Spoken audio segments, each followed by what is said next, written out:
O ministro Paulo Guedes já sabia que entraria em um ninho de jararacas quando aceitou ir até a Comissão de Constituição e Justiça explicar a reforma da Previdência aos deputados. Como esperado, Guedes deu uma aula e explicou que o atual modelo de previdência é uma fábrica de desigualdades e que a proposta do governo pretende retirar privilégios. Como o esperado também, a petralhada não estava lá para ouvir e sim, em ações coordenadas, tentavam lacrar a todo instante, falando asneiras e repetindo os velhos discursos que usaram durante décadas de que defendem o trabalhador, quando todos sabem que não fizeram outra coisa quando estavam no poder, senão saquear o bolso do cidadão, principalmente os mais pobres. O fato é que a nova Previdência vai mexer nos bolsos dos parlamentares e o ministro já iniciou os trabalhos cutucando os deputados, que recebem hoje 20 vezes mais do que a média de aposentadoria do INSS.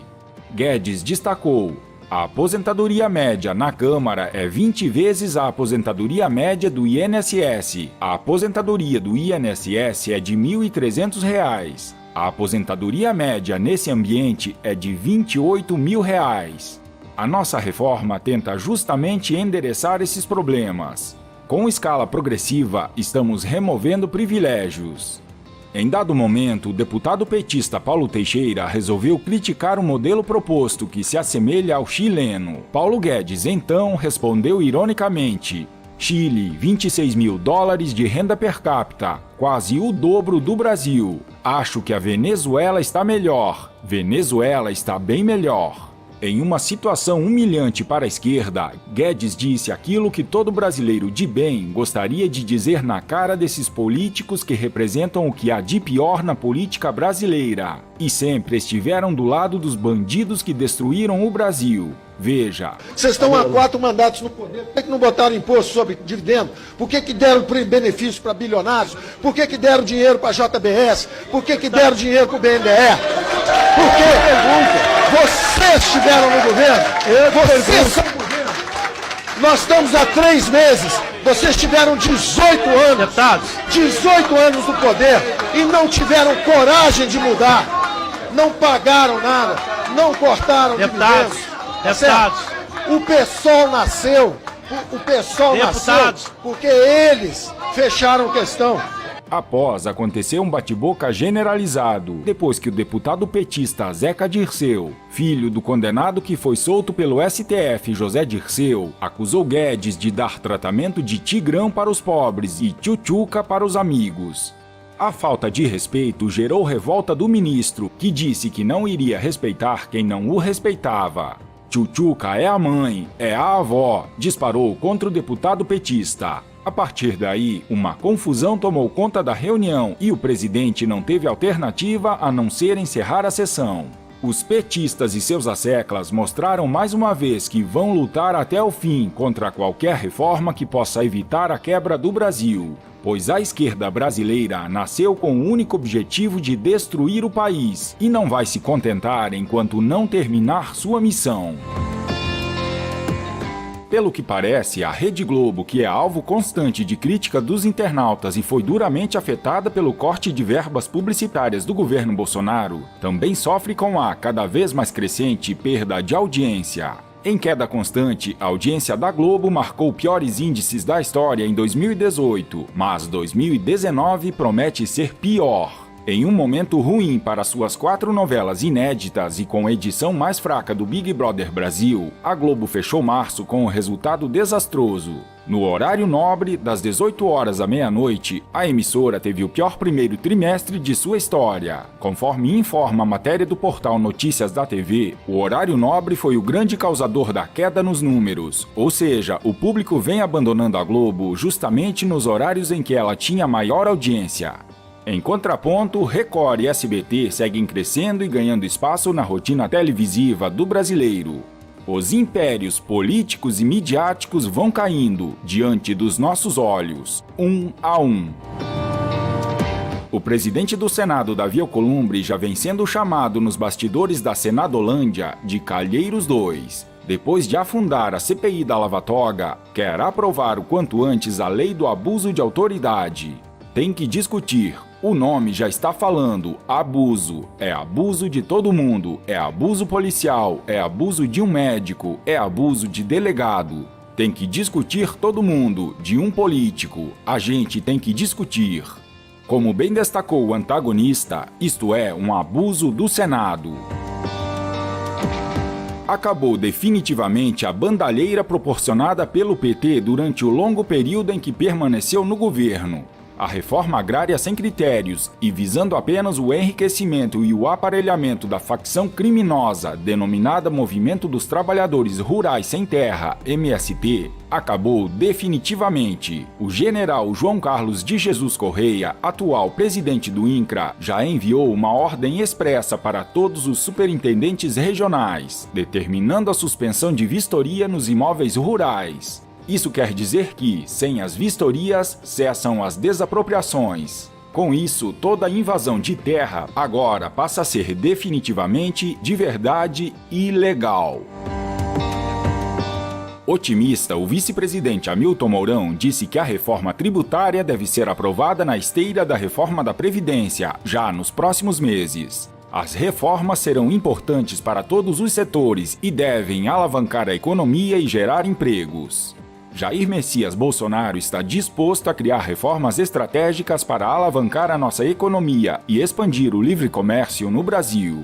A expectativa é de que nos próximos meses o parlamento brasileiro aprove a nova Previdência e, na esteira, a reforma tributária. O general Mourão também ressaltou que o governo federal está engajado em atrair investimentos por meio da expansão da cadeia industrial da defesa e segurança.